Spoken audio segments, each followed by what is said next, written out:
Antidepressants, as I said, the modern generation of antidepressants, the selective serotonin reuptake inhibitors, the SSRIs, have fewer noticeable adverse effects when you take them.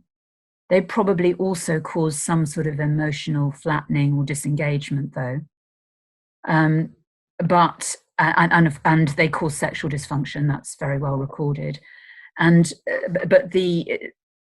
But some of the most worrying effects are that when people try and stop them, some people can get really unpleasant and prolonged withdrawal syndromes.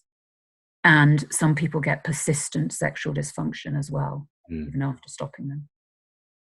On that note right there, often when people try to come off of a drug and they begin to experience the withdrawal symptoms, often this is interpreted as, see, the drug was working, because look what happened when you tried to come off of it. You went back to being unstable. But can you help us understand why that is not necessarily the accurate interpretation? Yes, absolutely. I think it's become clearer and clearer over the last few years that when you stop a drug, you get all sorts of problems that you wouldn't necessarily have if you'd never started it in the first place. That are related to stopping the drug, because the drug has changed the normal state of your brain.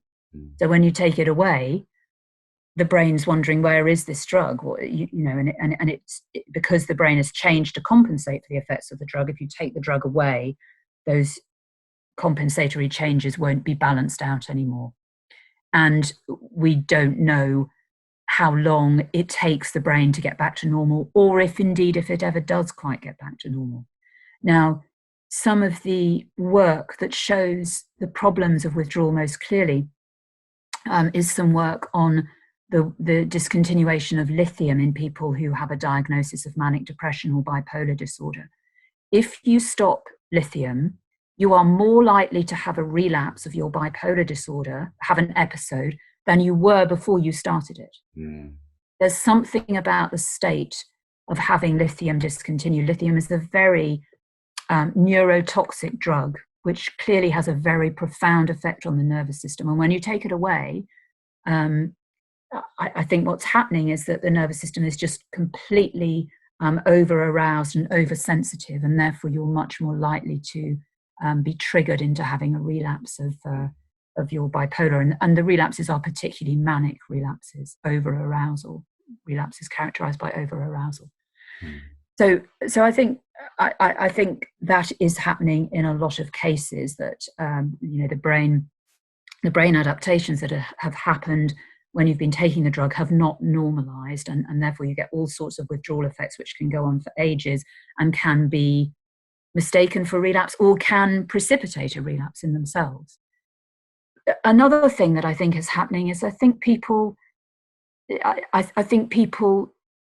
become very anxious, and people think that they need their drug, and therefore if they stop it and they start to feel a bit weird because they're getting some sort of withdrawal syndrome, they interpret it as being a relapse. And of course many doctors will interpret it as being a relapse, and family members will interpret it as being a relapse.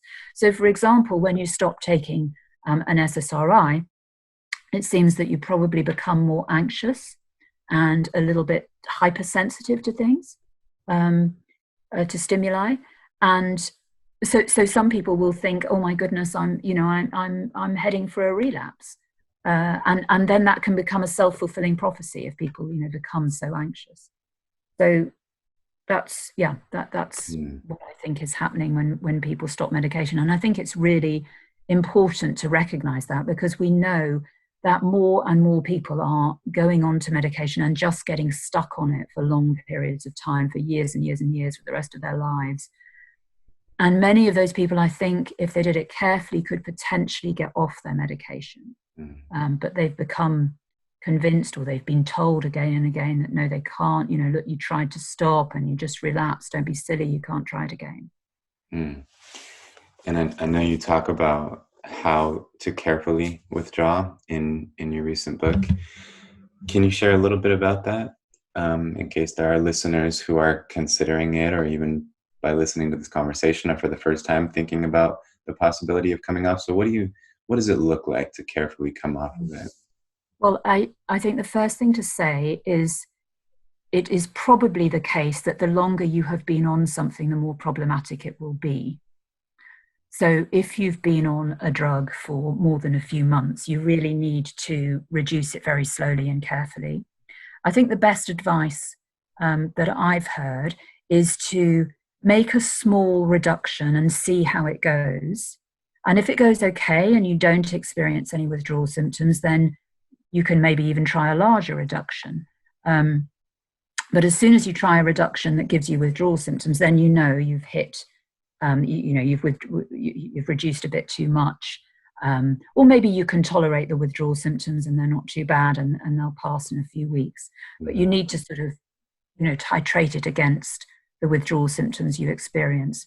The other thing that's important is that as you get down to lower doses, the reductions you make will have more of an impact in the brain. The concentrations of the drug in your brain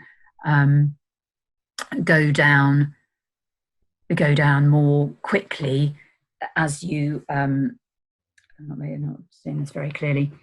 As you get down to lower doses, you need to make smaller reductions because a smaller dose, at low doses, a small dose can have a larger effect than it has at higher doses, if that makes sense. It does. So you might be able to make a reduction of, say, 5 milligrams in your diazepam if you're on sort of 30 or 40 milligrams a day. But if you're only on 5 milligrams a day, it's very unlikely you could stop that 5 milligrams and not notice some withdrawal effects. Right. And even a reduction of 2 or 1 milligram, you might notice down at those low doses.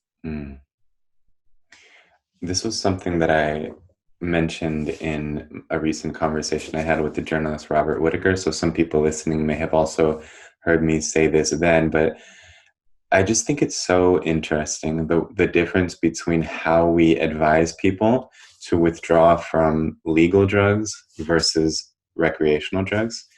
And I work with many people who are severely addicted to methamphetamine or heroin, or even, prescription drugs like Adderall or fentanyl, and alcohol, of course.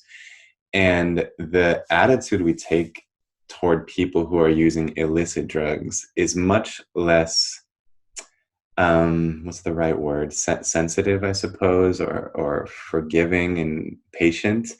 In so many cases, I've witnessed people be severely addicted to, let's say, methamphetamine or heroin, and then they just get thrown in jail. And the expectation is you're going to sober up in jail, and you need to just fight through the withdrawal symptoms. And they are often hellacious, especially with heroin. People are just horribly sick for a couple of weeks. And yet, all the kind of authorities around them are just saying, oh, well, sober up. You made the choice to do this drug, so just get through it. And I'm not saying that, I don't think that's the right approach. I think there could be more support and maybe more strategic ways of coming off of those drugs. Prison is probably really the hard end of that, because for people who are who attend an addiction service, there would be the option of withdrawing more slowly, of using methadone. Methadone is, because it's a very long-acting opiate, is a way of reducing the dose very, very gradually and slowly. And certainly people who have an addiction to benzodiazepines, even recreational benzodiazepines, are advised to withdraw very slowly. And you're not allowed anymore to take people off benzodiazepines, not in this country anyway, very quickly in an inpatient unit, for example. It has to be done slowly in the community.